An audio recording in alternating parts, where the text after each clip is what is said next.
Assalamualaikum warahmatullahi wabarakatuh. Selamat malam. Perkenalkan, nama saya Bagas Wahyu Putra dengan NIM 12021942556. Di sini saya akan melaksanakan tugas individu dari mata kuliah algoritma dan pemrograman. Langsung saja kita menuju materi yang pertama, yaitu tentang materi pengenalan fungsi di Python. Pengenalan fungsi. Pada pembuatan program yang kompleks dan memiliki banyak fitur, kita diharuskan menggunakan fungsi. Kenapa memangnya kalau tidak menggunakan fungsi? Bisa jadi kita akan kerepotan menulis kode programnya. Karena banyak yang harus ditulis dan kode akan menjadi sulit dibaca dan dirawat atau maintenance. Dengan fungsi, kita dapat memecah program besar menjadi subprogram yang lebih sederhana. Masing-masing fitur pada program dapat kita buat dalam suatu fungsi.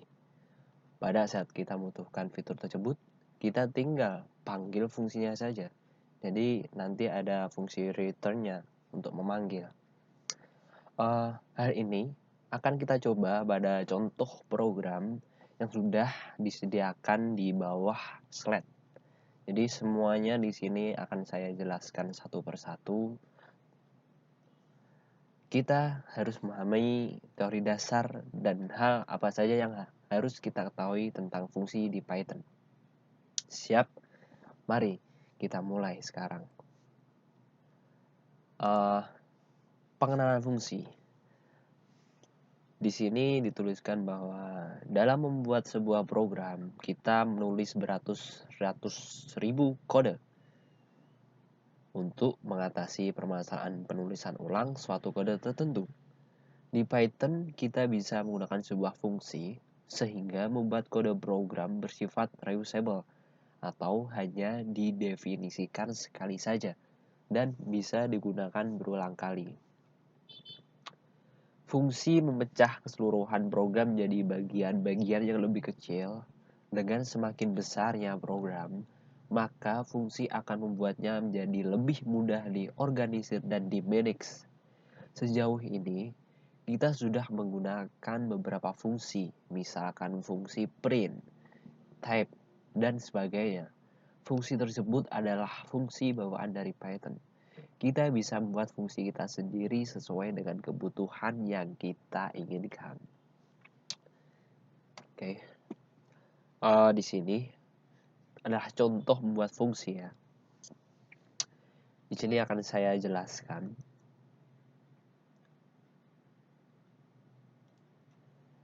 Def nama fungsi, print hello ini fungsi. Def salam, print assalamualaikum, print selamat pagi. Di sini adalah pengenalan fungsi. Di sini adalah input atau codingan yang telah kita buat. Lalu di sini adalah outputnya.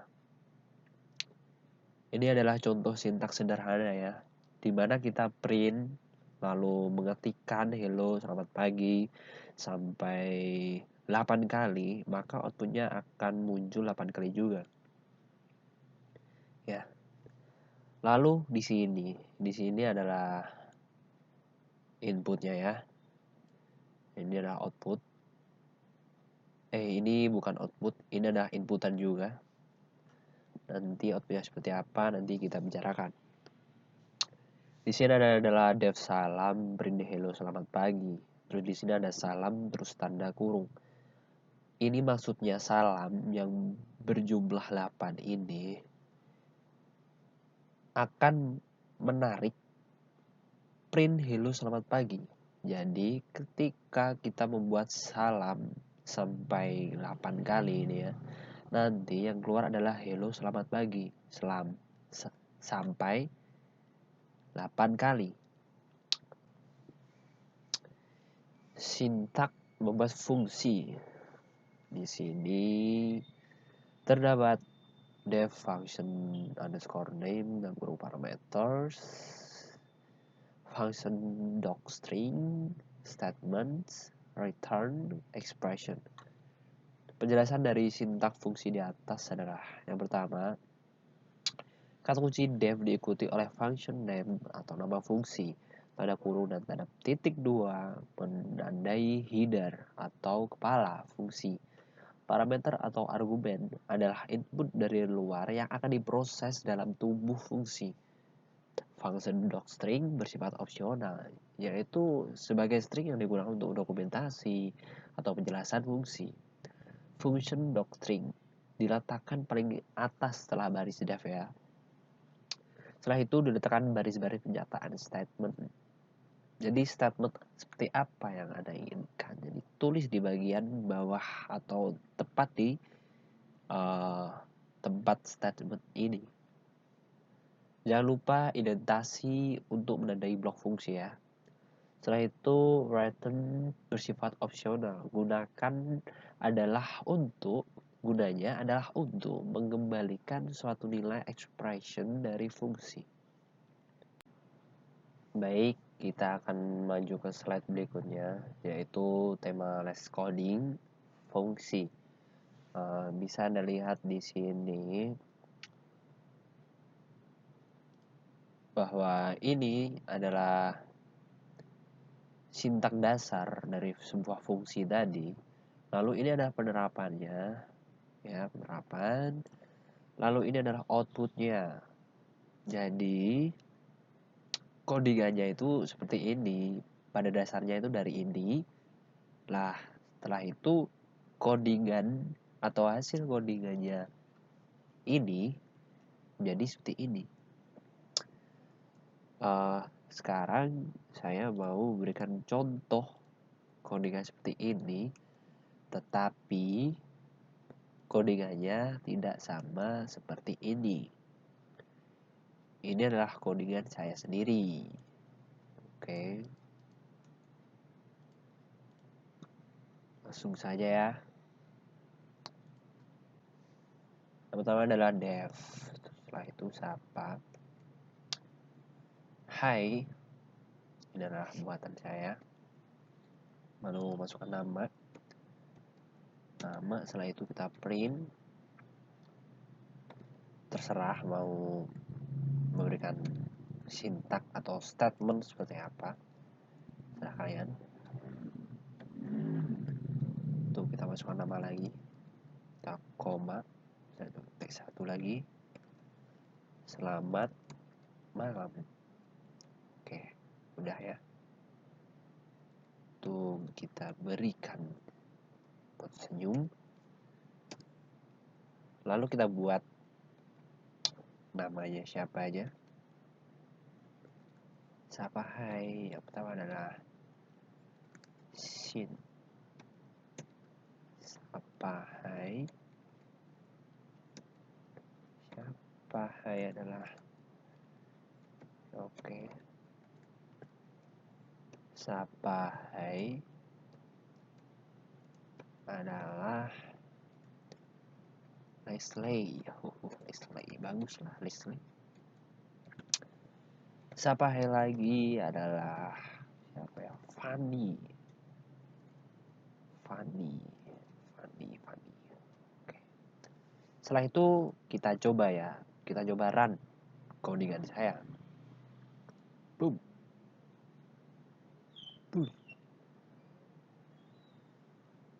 Nah, ini dia. Jadi kan, hai Sin, selamat malam. Hai Denti, selamat malam. Hai Leslie, selamat malam. Hai Fanny, selamat malam. Ini adalah hasil codingannya. Oke, teman-temanku. Ini codingannya pertama. Tutup aja. Lalu kita kembali lagi ke PowerPoint. Oke, lanjut ya ke slide berikutnya.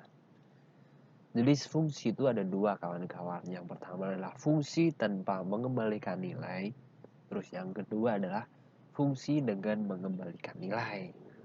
Seperti apa sih codingannya dan seperti apa sih perbedaannya? Mari simak baik-baik ya. Fungsi mengembalikan nilai. Fungsi yang tidak mengembalikan nilai biasanya disebut dengan prosedur. Namun, kadang kita butuh hasil proses dari fungsi untuk digunakan pada proses berikutnya. Maka, fungsi harus mengembalikan nilai dari hasil pemrosesannya. Cara mengembalikan nilai adalah menggunakan kata kunci return, lalu diikuti dengan nilai atau variabel yang akan dikembalikan. Di kanan ini terdapat sebuah kode ya. Contoh fungsi tidak mengembalikan nilai ya. Di sini kan def luas segitiga, alas tinggi, luas, alas kali tinggi, per 2, print luas segitiga, modulus F, modulus luas, modulus F. Modulus F itu apa teman-teman? Modulus F adalah bilangan real floating point, oke. Lalu di sini kita akan membuat variabelnya. Ini luas segitiga 4,9. Yang dimaksud di sini adalah 4 adalah alas, 9 adalah tinggi. Jadi nanti 4 dikali 9 lalu dibagi 2. Itu. Ini adalah kodingan dari fungsi tidak mengembalikan nilai kawan-kawan. Oke. Kita lanjut ya ke slide berikutnya lagi. Di sini adalah contoh-contoh ya, contoh-contoh dari mengembalikan nilai dan tidak mengembalikan nilai.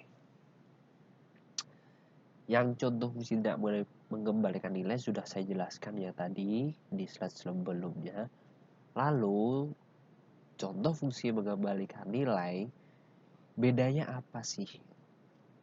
Bedanya ini. Def luas persegi sisi. Luas sama dengan sisi kali sisi. Return luas. Jadi begini kawan-kawan. Pemanggilan fungsi print luas persegi modulus D. Sekarang modulus D. Modulus D adalah dianggap sebagai bilangan bulat desimal. Oke, catat ya. Setelah itu modulus luas persegi 6. Sama seperti yang tidak menggunakan nilai ini ya. Luas persegi kita 6. Jadi luas perseginya ini 6-nya ini akan masuk ke bagian sisi. Nah, jadi sisinya ini 0. Jadi luas sama dengan sisi kali sisi. Jadi sisi 6 kali 6. 6 kali 6. Terus akhirnya kita panggil tuh hasil luas dari 6 kali 6 berapa, maka akan muncul hasilnya teman-teman. Itu hasilnya begitu ya. Sekarang kita mau lanjut lagi teman-teman nih. Mau lanjut lagi ke slide berikutnya.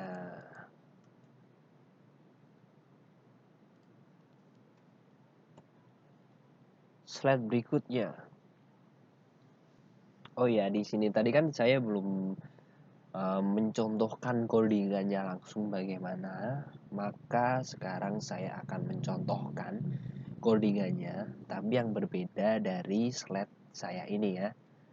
Berbeda. Diskat aja langsung.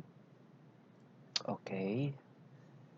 Yang pertama tadi adalah fungsi nilai tidak mengembalikan dan fungsi nilai mengembalikan.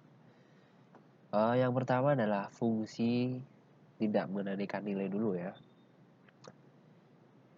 Saya mau mencari apa ya, volume kubus ya mungkin. Saya akan mencari volume kubus. Saya buat print dulu. Mencari volume kubus. Oke.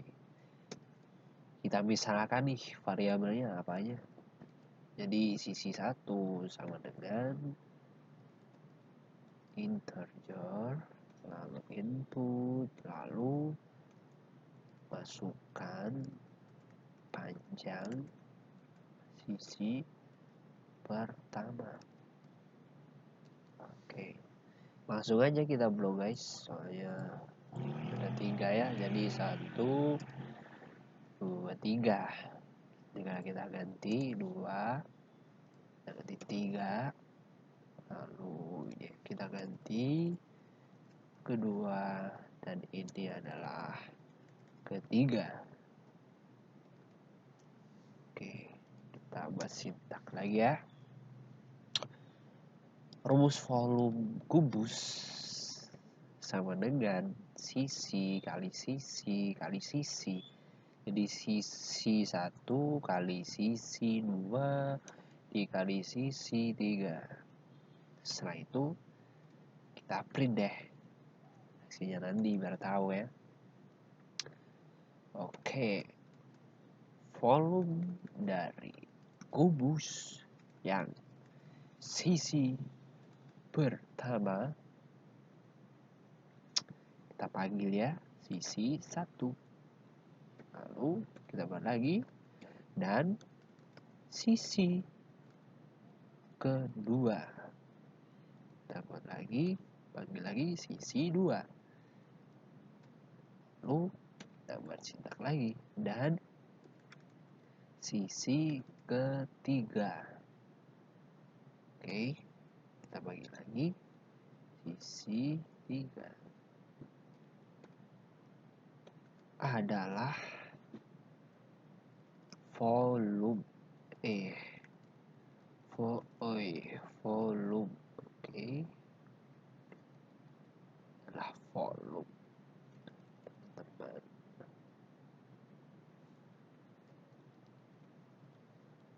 Oke, udah ya, ini adalah codingan saya. Langsung kita run, coba run ya. Kita coba run. Oke, boom. Oke, masukkan panjang 5 sisi pertama 5, sisi kedua 4, masukkan sisi ketiga 5. Berapa jadi? Volume dari kubus yang sisi pertama 5 dan sisi kedua 4 dan sisi ketiga adalah 100 teman-teman. Ini adalah hasil dari nilai fungsi tidak pengembalian. Oke teman-teman, kalau kita lanjut ya yang kedua, yaitu fungsi nilai pengembalian. Oke, kayaknya sama aja ya, kita cari kubus saya, sama aja ya, tapi kan dengan cara yang berbeda gitu maksudnya. Ini sama aja. Oke, sama aja, namun akan sedikit berbeda teman. Def kuadrat. Oke, def kuadrat volume kubus, volume kubus total volume kubus pangkat 3. Sama aja kan, kalau kali 3 kali 3 kali 3 dari pangkat jadi 3 sama aja. Lalu kita print deh, print, masukkan hasil dari volume kubus sama dengan volume kubus, koma, hasilnya adalah total. Oke, yaitu return total karena kita kan mau memanggil dia ya. Oke, Lalu kita buat lagi deh bawah hasil sama dengan kuadrat berapa? Contohnya 5 ya. Contohnya 5 aja. Kita print lagi. Maka nilai dari volume kubus tersebut adalah hasil. Oke. Sudah selesai teman-teman. Ini adalah contoh dari codingan fungsi nilai kembalian. Baik, langsung kita run aja ya. Boom. Oke, langsung mencari volume kubus. Masukkan hasil dari volume kubus 5. Hasilnya ada 125. Maka nilai dari volume kubus tersebut adalah 125. Oke, perbedaannya sudah diketahui kan teman-teman. Jika kalian ingin menggantinya juga bisa dari sini ya. Ini kan 5, tinggal ganti berapa gitu, bisa terserah Anda gitu. Ganti 8, ganti 10, terserah kalian. Oke. Next. Materi variabel global dan lokal pada Python. Variabel global adalah variabel yang bisa diakses dari semua fungsi, sedangkan variabel lokal hanya bisa diakses di dalam fungsi tempat ia berada saja. Jadi kalau global itu seperti keseluruhan, jadi dia bisa mengakses manapun dari semua fungsi dari codingan yang Anda buat. Tetapi kalau variabel lokal, dia hanya mengakses tempat ia berada saja. Jadi ketika dia ditempatkan pada variabel A dan B, jadi dia hanya di variabel A dan B. Terusnya seperti C, D, E, F itu dia tidak ada di tempat tersebut. Gitu. Oh, langsung let's coding ya.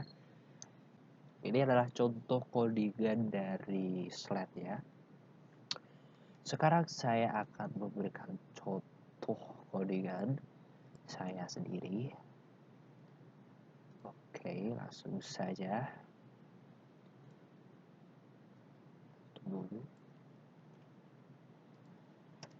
Kita langsung buat codingannya teman-teman. Pertama adalah def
lalu kita ketikkan di sini lokal ya.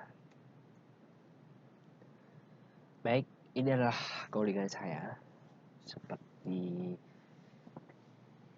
codingan tadi, yaitu variabel dari lokal dan global.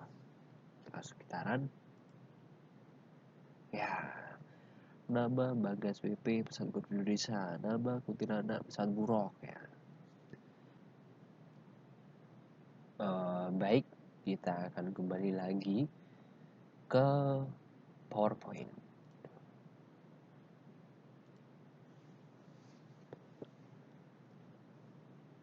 Lambda, materi lambda. Lambda expression atau ekspresi lambda adalah fungsi anonim yang tidak bernama. Lambda expression digunakan untuk membuat fungsi kecil yang hanya satu baris. Kalau di fungsi biasanya kita menggunakan sinteks def, tetapi pada ekspresi lambda penulisan fungsi adalah seperti ini. Lambda argumen ekspresi. Kalimat lambda lalu diekspresikan. Ini adalah contohnya ya teman-teman. Nah, contoh dari lambda seperti ini. Bisa Anda lihat ya. Bisa Anda lihat seperti apa lambda tersebut digunakan seperti ini. Lalu lanjut. Kita tidak harus selalu menggunakan lambda, tapi dalam kasus tertentu lambda lebih baik dibandingkan fungsi biasa. Lambda biasanya dibutuhkan saat kita ingin membuat fungsi dalam satu baris. Biasanya saat menggunakan fungsi-fungsi seperti filter, map, dan redos. Kita akan membutuhkan lambda. Mengapa? Karena di fungsi-fungsi tersebut membutuhkan parameter fungsi. Di sini adalah kode dari lambda ya. Let's code lambda. Sekarang saya akan membuat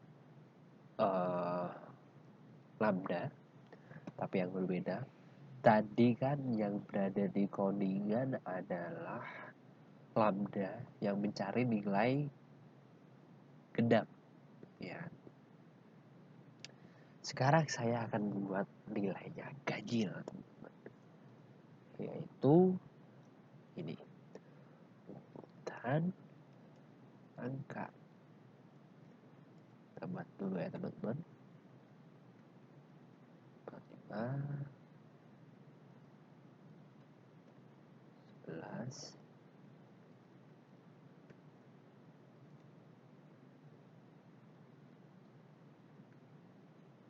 20. Dan angkanya 1 sampai 20 ya, teman-teman. Maka kita buat list ganjil. Nah, kita akan buat ganjil kan tadi. Kita list, lalu filter, lalu membuat lambda x,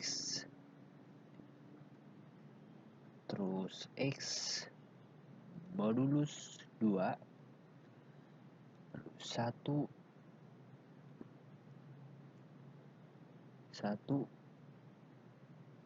sama dengan 0. Lalu ekspresinya apa? Ekspresinya ya urutan angka lah.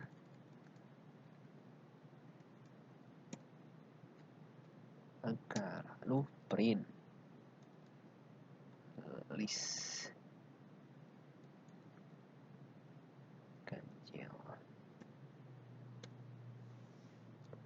Kita jalankan ya, teman-teman. Oh, ada yang salah.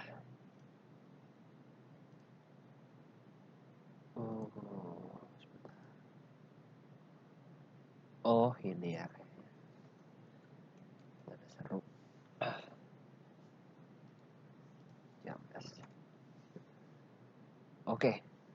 Oke, teman-teman, berhasil kita. Yaitu Angka ganjil dari urutan angka 1 sampai 20 adalah 1, 3, 5, 7, 9, 11, 13, 15, 17, dan 19. Sudah berakhir materi pembahasan fungsi pada tugas individu saya kali ini, teman-teman. Oke.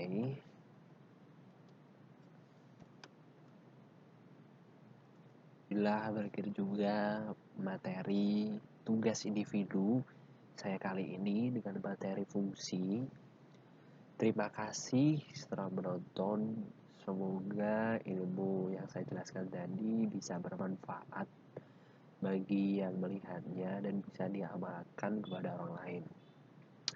Terima kasih supportnya dari Fakultas Rekayasa Industri, Telkom University, dan Bapak dosen saya yaitu Bapak Rahmat Fauzi. Terima kasih Bapak. Assalamualaikum warahmatullahi wabarakatuh. Selamat malam. Let's coding. Semua akan coding pada waktunya. Oke? Semangat coding terus. Semangat.